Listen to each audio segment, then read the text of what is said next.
வாருங்கள் வாருங்கள். நான் பொன்னிவள நாட்டை ஆண்ட காராள குடும்பத்தை பற்றிய கதையை சொல்லப் போகிறேன்.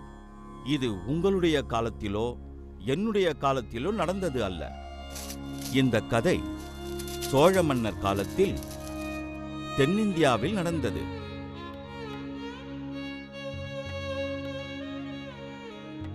நான் என் சின்ன வயசுல 2 சகோதரர்கள் வீட்டுல ஆடு மாடு மேய்ச்சிக்கிட்டு இருந்தேன். அதுக்கு கூலியா அவங்க எனக்கு தினமும் குழம்பு சோறு போட்டுக்கிட்டு இருந்தாங்க. ஆடு மாடுகளை தினமும் நான் மேய்ச்சலுக்கு ஓட்டிட்டு போவேன். கிணத்துல இருந்து தண்ணி இறைச்சி ஊத்துவேன். சாயங்கால நேரத்துல அவங்க தங்கச்சி ஊஞ்சல் ஆடும்போது நான் தான் அதை ஆட்டி விடுவேன். அப்படி இருக்கிறப்ப திடீர்னு ஒரு நாள் ஒரு முதியவர் என்கிட்ட வந்து என் எஜமானர்களோட தங்கச்சிய நான் தான் கல்யாணம் பண்ணிக்க போறேன்னு சொன்னாரு. அது மட்டும் இல்ல, என்னுடைய எஜமானர்கள் தான் என்னுடைய மாமா பிள்ளைகள்னு சொன்னாரு. ஆனா என்னால அதை நம்பவே முடியல. நானே ஒரு அனாதை, என்ன போய் தைரியமா போய் பொண்ணு கேளுன்னு அந்த பெரியவர் சொன்னாரு. அந்த பொண்ணு நீதான் கல்யாணம் பண்ணிக்குவேன்னு சொன்னாரு. ஆனா நான் ரொம்ப பயந்து போயிட்டேன்.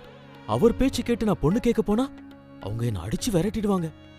அது மட்டும் இல்ல, அவங்க நிச்சயமா என்ன வேலையை விட்டு அனுப்பிடுவாங்க. எனக்கு என்ன செய்யறதுனே புரியல.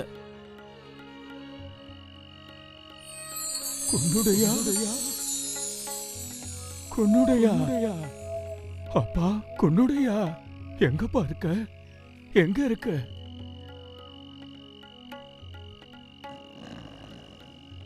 குன்னுடையா, நீ பயப்படாத. அதிகாலையில சேவல் கூவுற வேளையில அரண்மனைக்கு முன்னாடி போற வழியில படுத்து தூங்கு. உன்னோட மாமா 2 பேரும் பிள்ளையார் கோவிலுக்கு போகும்போது உன்னை யாருன்னு கேட்பாங்க. நீ அவங்களோட சொந்தக்காரங்கிறத சொல்லு. நீங்க என்னோட மாமா மகன்கள், என்ன நீங்க தான் வரவேற்கணும். நான் இங்க வந்திருக்கிறது உங்க தங்கைய கல்யாணம் பண்ணிக்கிறதுக்காகன்னு சொல்லிடு. அப்படி நான் எப்படி சொல்ல முடியும்? அவங்க என்ன அடிப்பாங்களே. நீ பயப்படாத. நான் சொன்னபடி நீ கீழே படுத்துக்க. நான் உனக்கு ஆதரவா இருக்கேன்.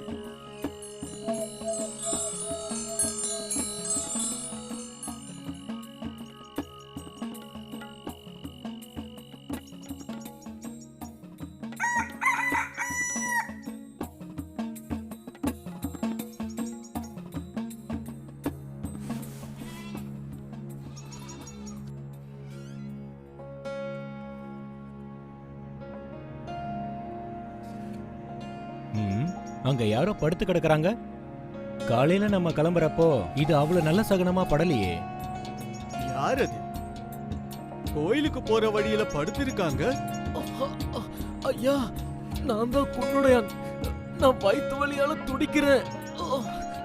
ஐயா ஐயா, எனக்கு தாங்க முடியாத வயிற்று வலி. அதனாலதான் இங்க படுத்து கிடந்தேன். நான் வேற எந்த தப்பும் பண்ணல. என்ன எதுவும் செஞ்சிடாதீங்க ஐயா. எம்மா, இங்க உடனே வா. குன்னுடையானுக்கு வயித்த வலிக்குதான். அந்த வலிய போக்க உடனே சுக்கு கஷாயம் போட்டு கொடு.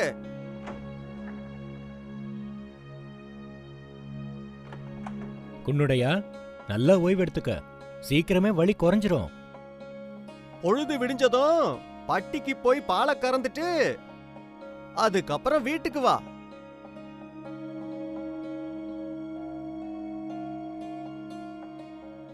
குன்னுடையான் தன்னுடைய பயத்தினால் அனைத்தையும் மறந்து விட்டான்.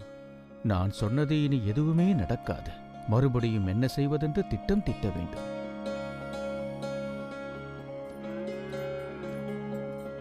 நேத்து ராத்திரி அந்த முதியவர் என்கிட்ட எதையோ பேசிட்டு போயிட்டாரு. இவர் பேச்சு கேட்டு நான் தான் உங்க தங்கச்சியோட முறப்பையன்னு சொல்லியிருந்தா என்ன அங்கேயே வெட்டி போட்டிருப்பாங்க. இனிமே அந்த முதியவரை நான் பார்க்கறதாவே இல்ல.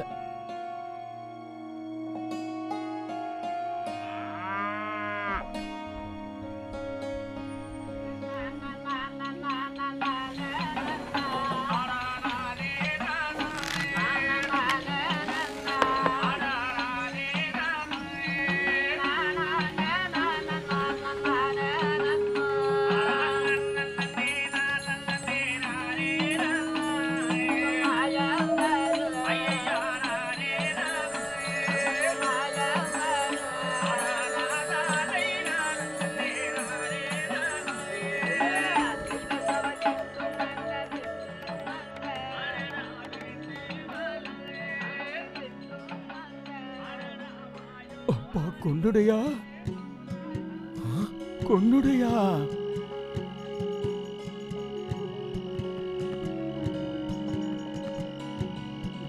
நீங்க மறுபடியும் வந்துட்டீங்களா? உங்களை பார்க்கவே கூடாதுன்னு இருந்தேன். இப்ப எதுக்காக வந்தீங்க? உங்க பேச்ச மட்டும் நான் கேட்டிருந்தா இப்ப உயிரோடவே இருந்திருக்க மாட்டேன். கொன்னுடையா, நீ பொறுமையா இரு. நீ என்னை இந்த தடியால அடிச்சா என்னோட உயிர் பழைக்குமா? நீ அந்த 2 பேரையும் பார்த்த உடனே நான் சொன்ன எல்லாத்தையும் மறந்துட்ட. அதனாலதான் நான் கோவப்பட்டு அந்த அரண்மனையை விட்டுட்டு போயிட்டேன். நான் அவளை கல்யாணம் பண்ணிப்பேன்னு நீங்க உண்மையாதான் சொல்றீங்களா? ஆமாப்பா, கண்டிப்பா. அதனாலதானே நான் இங்க வந்திருக்கேன். என் கூடவா நாம அரண்மனைக்கு போகலாம். ஆனா இந்த முறை அந்த பொண்ணு யாருங்கிறத நீ மறக்க கூடாது.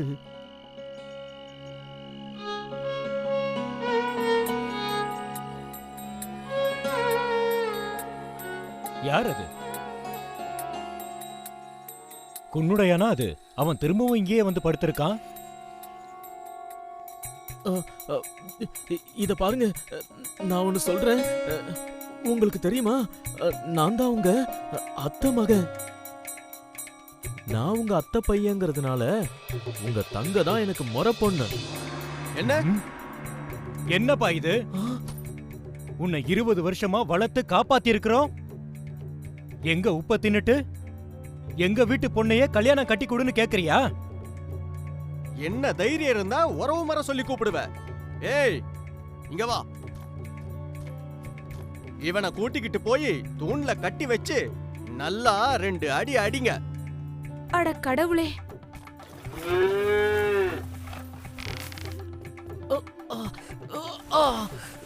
என்ன அடிக்காதீங்க, நான் உண்மையதான் சொன்னேன்.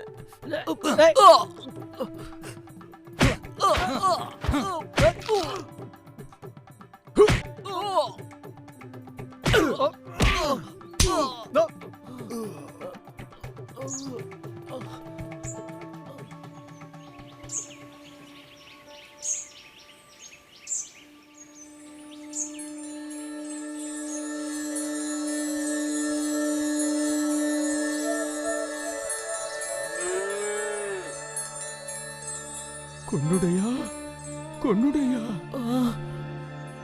எப்படி பாருக்க? வந்துட்டீங்களா? பாருங்க, என் நிலைமைய பாருங்க. உங்க பேச்சு கேட்டதோட பயனை நல்லா பாருங்க. வர்றவின வழியில தங்காது. எல்லாரும் ஏதாவது ஒன்னு அடையணும்னா கொஞ்சம் போராடிதான் ஆகணும். கொஞ்சம் பொறுமையா இரு. இப்ப என்ன பாரு.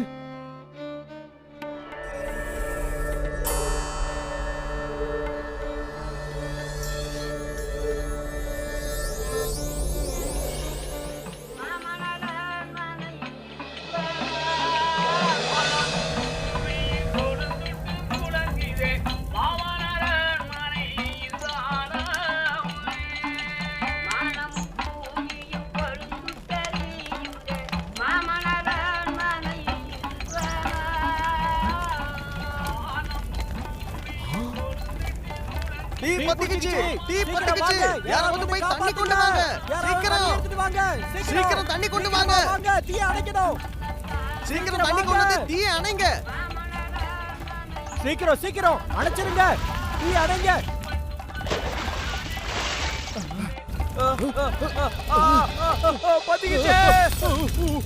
நீங்க யாரு? இங்க என்ன பண்றீங்க? இந்த தீயை எப்படி அணைக்கிறதுன்னு எனக்கு நல்லா தெரியும். ஆனா நீங்க நான் சொல்றத கேட்கணும். கேக்குறோம். சீக்கிரம் சொல்லுங்க. முதல்ல தீ அணைக்கணும். சீக்கிரம் தீ அணைச்சாகணும். இந்த இளைஞன் உங்ககிட்ட எதையோ சொல்ல 2 தடவை வந்திருக்கான். ஆனா நீங்க அவனை என்னன்னு கேட்கல.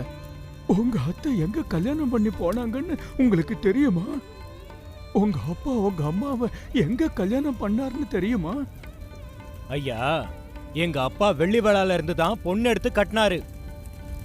எங்க அப்பாவோட தங்கைய கட்டி கொடுத்தது பொன்னிவள நாட்டுல இருக்கிறவருக்கு. சரி, அப்படின்னா இந்த கொன்னுடையா உங்க அத்தை பையன்தான்.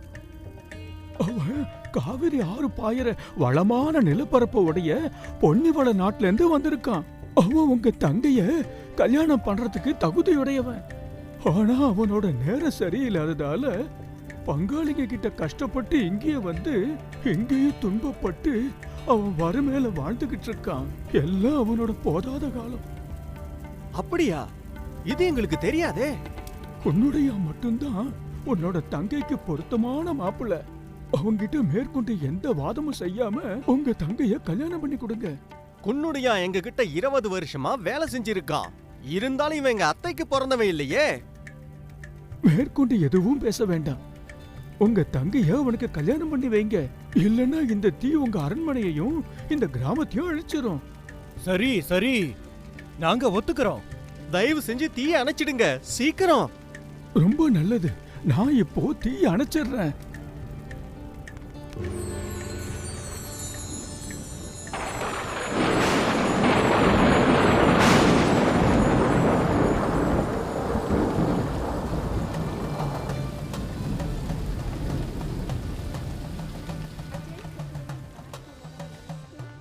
நாங்க ஒரு நிபந்தனையின் பேர்ல ஒத்துக்கிறோம்.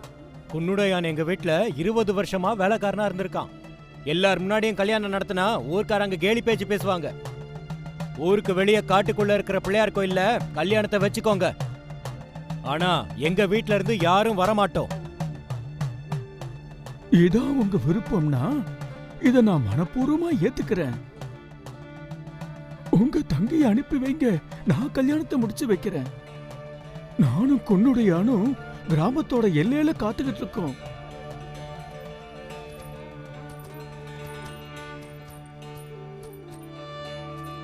குன்னுடையா, வாப்பா, 2 பேரும் போகலாம்.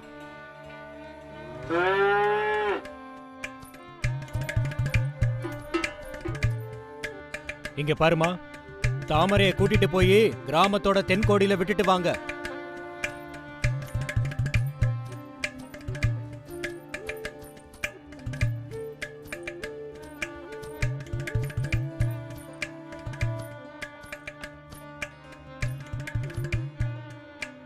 அங்க பாத்தியா?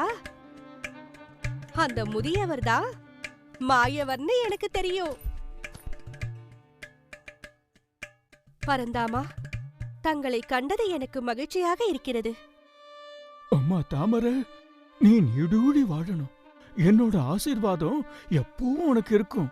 உன்னோட குடும்பத்தை எப்பவுமே நான் நல்லா பாதுகாப்பேன். நான் இப்ப என்ன செய்யட்டும்? என் கூட வா தாமரை. உனக்கும் உன்னோட அத்தை பையன் குன்னுடையானுக்கும் நான் கல்யாணம் பண்ணி வைக்கிறேன். பெருமாளே, அனைத்தும் அறிந்த பரந்தாமா, தாங்கள் எது செய்தாலும் அது என் நன்மைக்கே ஆகும். தங்களுடைய சித்தப்படியே ஆகட்டும்.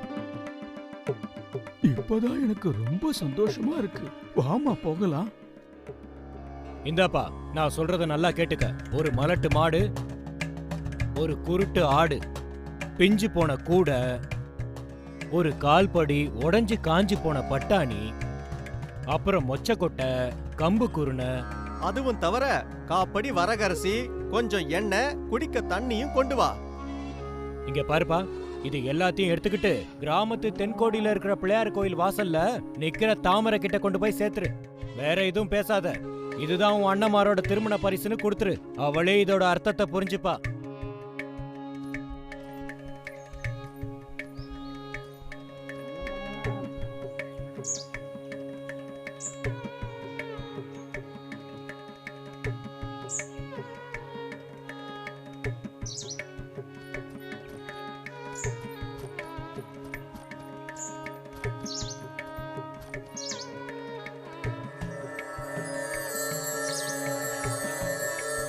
பரந்தாமா, இத்தனை நாளா நீங்க தான் என்ன காப்பாத்திக்கிட்டு இருந்தீங்க.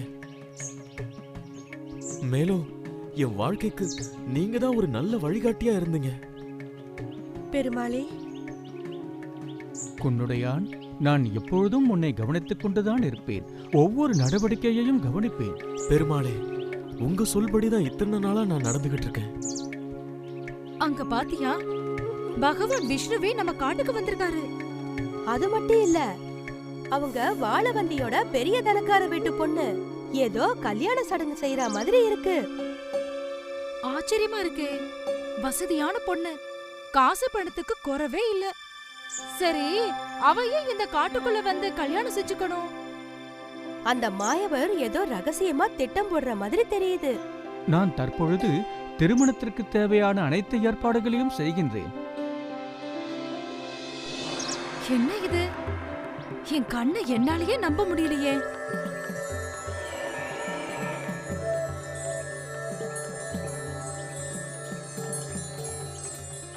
குன்னுடையான், இந்த திருமாங்கல்யத்தை எடுத்து தாமரையின் கழுத்தில் 3 முடிச்சுகளை போடு.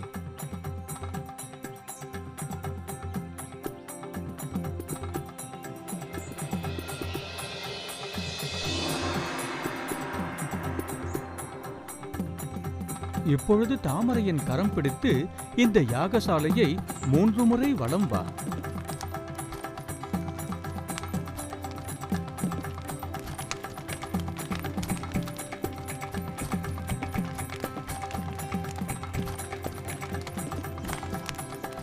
பொன்னுடையா, உன்னுடைய மனைவியுடன் பொன்னிவள நாடு செல். அங்கே அழகான காவிரி ஆறும் உனது நிலமும் உள்ளது. என்னுடைய ஆசைகள் என்றென்றும் உண்டு. உங்கள் இருவரையும் நான் பாதுகாப்பேன்.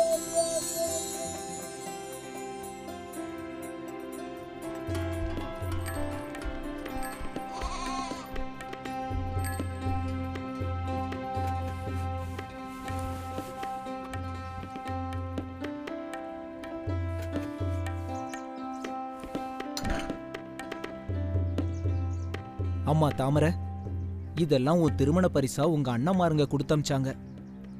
தாமரை, என்னம்மா இதெல்லாம்?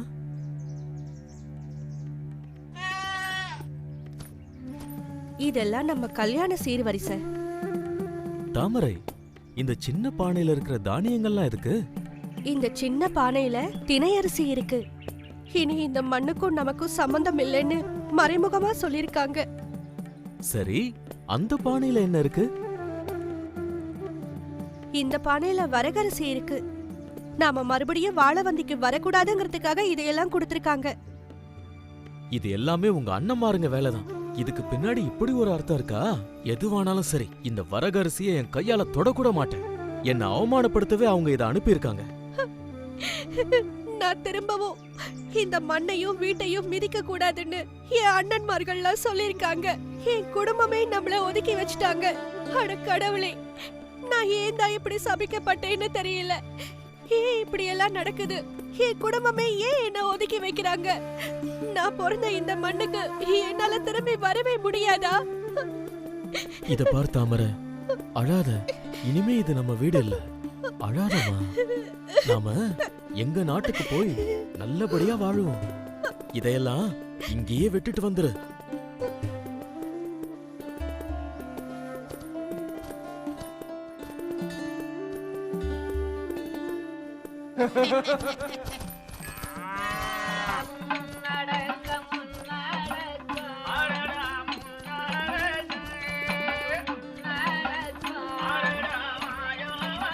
எனக்கு ஒண்ணு சொல்றீங்களா? ம், நீங்க என் வீட்ல 20 வருஷமா வேலை பார்த்திருக்கீங்க. எனக்கு நீங்க நிறைய பணிவிடையும் செஞ்சிருக்கீங்க. ஆமா. நீங்க தான் என்னோட அத்தா மகன்னு ஏன் என்கிட்ட நீங்க முதல்லயே சொல்லல?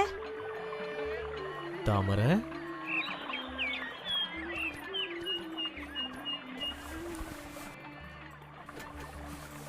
என் மாமா வீட்டுல தான் நான் வேலை செய்யறேங்கிற விஷயமே எனக்கு தெரியாது. 3 நாளைக்கு முன்னாடி நான் மாட்டுத் தொழுவத்துல தூங்கிட்டு இருக்கும்போது விஷ்ணு தான் என்ன வந்து எழுப்பி நீதான் என் முறை பண்ணுங்கிற விஷயத்த எனக்கு சொன்னாரு. உங்களுக்கு இது 3 நாள் முன்னாடி தான் தெரிஞ்சுதா?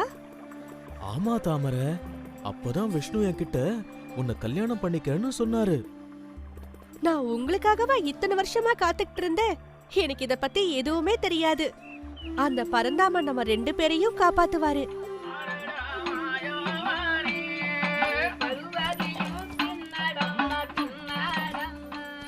உங்க நாட்டை பத்தி சொல்லுங்களே.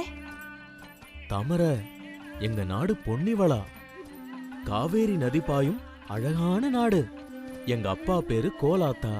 என் அம்மா தான் உங்க அப்பாவோட தங்க. சொந்தமா நிலம் ஏதாவது இருக்கா?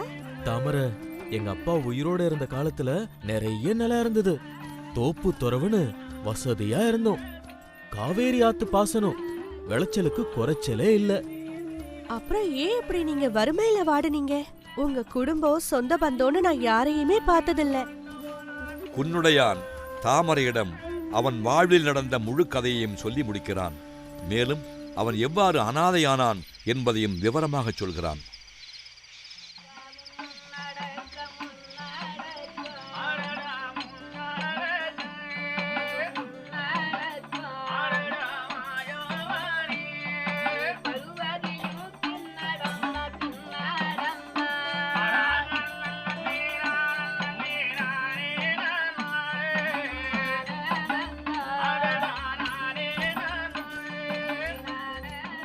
அது போகட்டும், இப்போ உங்ககிட்ட கொஞ்சம் கூட நிலம் இல்லையா? என் நிலத்தை பிடுங்கிக்கிட்ட பங்காளிங்க அதை 20 வருஷமா உழுதுகிட்டு இருக்காங்க. இப்ப போனா என் கைக்கு ஏதாவது வருமானே தெரியல. ஒரு காணி நிலம் கூடவா இல்ல? கொஞ்சம் கூட இல்ல.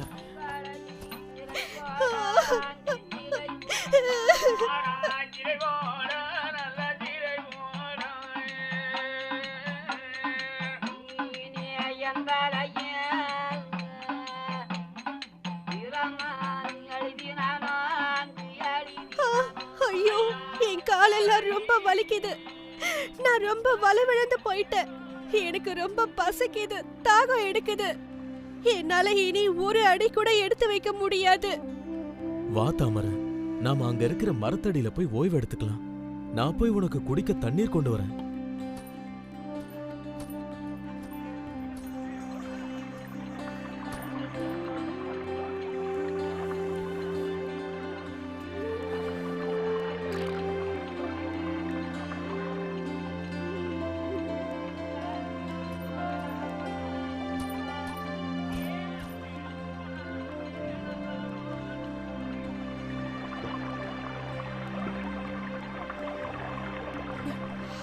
என்னங்க, இன்னும் பொன்னிவள நாட்டுக்கு எவ்வளவு தூரம் போகணும்? நான் 16 வருஷங்களா வெயில்ல வெளியே போனதே இல்ல. இதுக்கு மேல என்னால நடக்க முடியாது. தாமரை, நம்ம நிலத்தை நாம நெருங்கிட்டோம். இன்னும் கொஞ்சம் தூரம் தான் இருக்குது. கொஞ்ச நேரம் நடந்தாலே வந்துரும்.